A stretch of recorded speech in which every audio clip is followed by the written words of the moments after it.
Baik, Assalamualaikum warahmatullahi wabarakatuh. Uh, saya Satria Dwi Putra, NIM 2019 101 103 11289 dari kelas manajemen law firm. Hari ini saya ingin menjelaskan mengenai undang-undang tentang advokat, yaitu Undang-Undang Nomor 18 Tahun 2003 yang berisikan tentang advokat. Dari undang-undang tersebut itu berisikan ada 13 bab. Jadi untuk yang pertama ini kita akan membahas tentang bab 1 ketentuan umum. Nah, dalam Undang-Undang Nomor 18 Tahun 2003 ini ada beberapa hal yang dimaksud, yaitu pertama advokat. Advokat adalah orang yang berprofesi memberikan jasa hukum baik di dalam maupun di luar pengadilan yang memenuhi persyaratan berdasarkan ketentuan undang-undang. Yang kedua, jasa hukum. Yang dimaksud jasa hukum adalah jasa yang diberikan advokat berupa memberikan konsultasi hukum atau bantuan hukum dan juga menjalankan kuasa, mewakili, mendampingi, membela, dan melakukan tindakan hukum lain untuk kepentingan hukum klien. Yang ketiga, ada klien. Klien adalah orang atau badan hukum atau lembaga lain yang menerima jasa hukum dari advokat.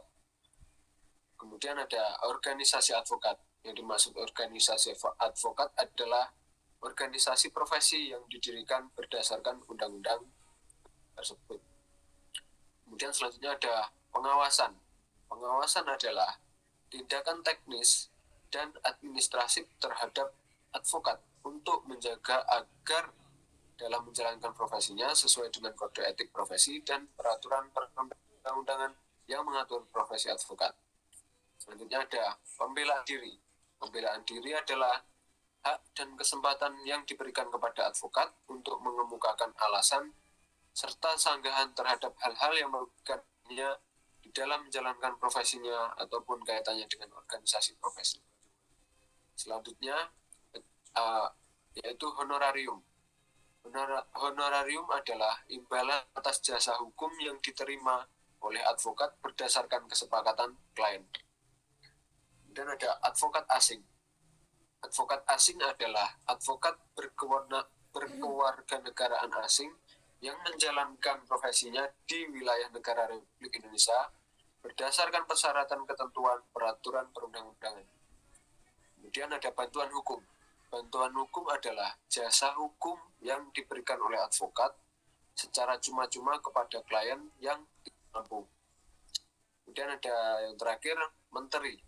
Menteri adalah menteri yang tugas dan tanggung jawabnya meliputi bidang hukum dan perundang-undangan. Selanjutnya masuk kepada bab kedua, yaitu menjelaskan mengenai pengangkatan sumpah status penindakan dan pemberhentian advokat. Yaitu yang pertama mengenai pengangkatan.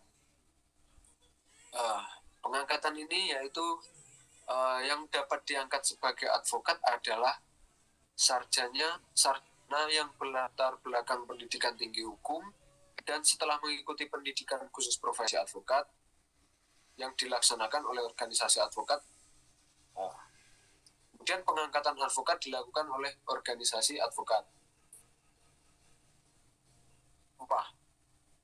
Sumpah, sebelum menjalankan profesinya, advokat wajib bersumpah menurut agamanya atau berjanji dengan sungguh-sungguh di sidang terbuka pengadilan tinggi di wilayah domisili hukumnya. Selanjutnya ada status. Advokat berstatus sebagai penegak hukum, bebas dan mandiri yang dijamin oleh hukum dan peraturan perundang-undangan. Kemudian wilayah kerja advokat meliputi seluruh wilayah negara Republik Indonesia. Lanjut kepada penindakan. Di sini advokat dapat dikenai tindakan dengan alasan. Yang pertama, mengabaikan atau menelantarkan kepentingan kliennya. Kemudian kedua, berbuat atau bertingkah laku yang tidak patut terhadap lawan atau rekan profesinya. Yang ketiga, bersikap bertingkah laku, bertutur kata, atau mengeluarkan pernyataan yang menunjukkan sikap tidak hormat terhadap hukum, peraturan perundang-undangan, atau pengadilan. Yang keempat, berbuat hal-hal yang bertentangan dengan kewajiban, kehormatan, atau harkat dan martabat profesinya. Kelima, melakukan pelanggaran terhadap peraturan perundang-undangan dan perbuatan tercela. Yang keenam, melanggar sumpah atau janji advokat dan atau kode etik profesi advokatnya. Kemudian untuk pemberhentian advokat. Advokat dapat berhenti atau diberhentikan dari profesinya oleh organisasi advokat. Lanjut kepada bab 3 mengenai pengawasan. Pengawasan terhadap advokat dilakukan oleh organisasi advokat. Pelaksanaan pengawasan ini dilakukan sehari-hari oleh komisi pengawas yang dibentuk oleh organisasi advokat. Yaitu keanggotaan komisi pengawas ini terdiri atas unsur advokat senior, para ahli atau akademisi, dan juga masyarakat.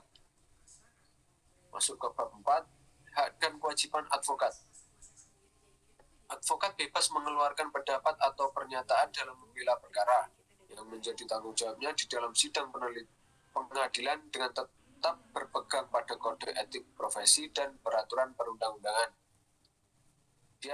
Dalam menjalankan profesinya, advokat berhak memperoleh informasi, data, dan dokumen lainnya, baik dari instansi pemerintah maupun pihak lain yang berkaitan dengan kepentingan tersebut, yang diperlukan untuk pembelaan kepentingan lainnya sesuai dengan peraturan perundang-undangan.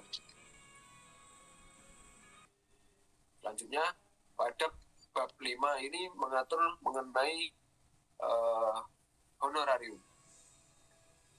Advokat berhak menerima honorarium atas jasa hukum yang telah diberikan kepada kliennya. Besarnya honorarium atas jasa hukum ini ditetapkan secara wajar berdasarkan persetujuan antara kedua belah pihak. Selanjutnya, pada bab 6, yaitu mengatur tentang bantuan hukum cuma-cuma. Advokat wajib memberikan bantuan hukum secara cuma-cuma kepada pencari keadilan yang tidak mampu.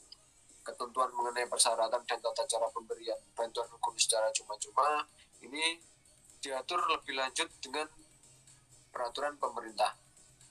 Kemudian masuk ke bab 7 yang dimaksud dengan advokat asing, yaitu advokat asing dilarang beracara di sidang pengadilan, berpraktik dan atau membuka kantor jasa hukum atau perwakilannya di Indonesia. Kantor advokat dapat memperkerjakan advokat asing sebagai karyawan atau tenaga ahli dalam bidang hukum asing atas izin pemerintah dengan rekomendasi organisasi advokat. Kemudian, advokat asing wajib memberikan jasa hukum secara cuma-cuma untuk waktu tertentu kepada dunia pendidikan dan penelitian hukum.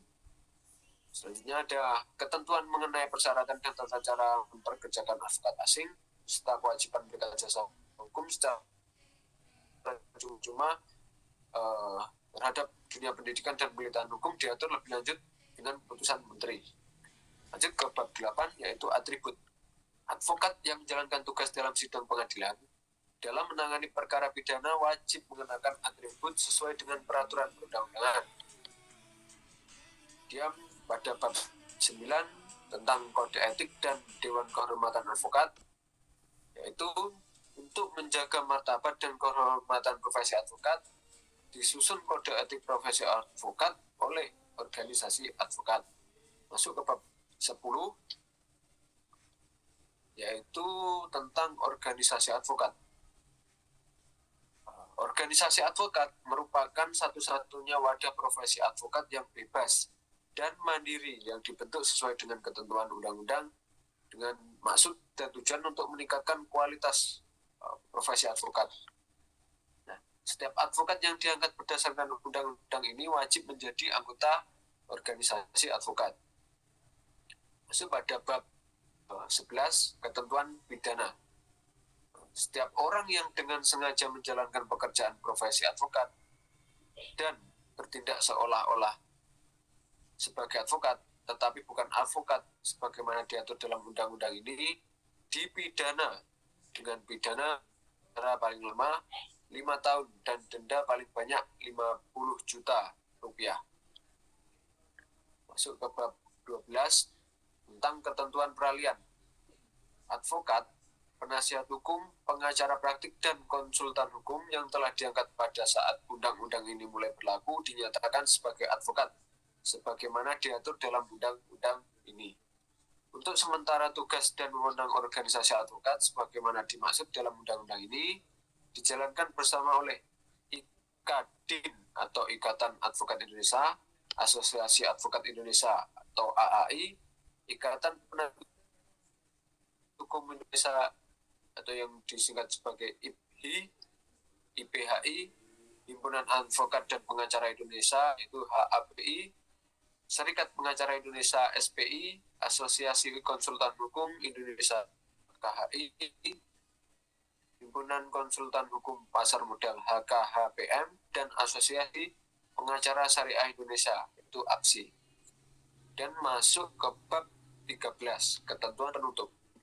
Peraturan pelaksanaan yang mengatur mengenai advokat tetap berlaku atau diganti dengan peraturan perundang-undangan yang baru sebagai pelaksanaan undang-undang ini. Undang-undang ini mulai berlaku pada tanggal yang diundangkan agar setiap orang mengetahuinya memerintahkan pengundangan undang-undang ini dengan penempatan dalam lembaran negara Republik Indonesia.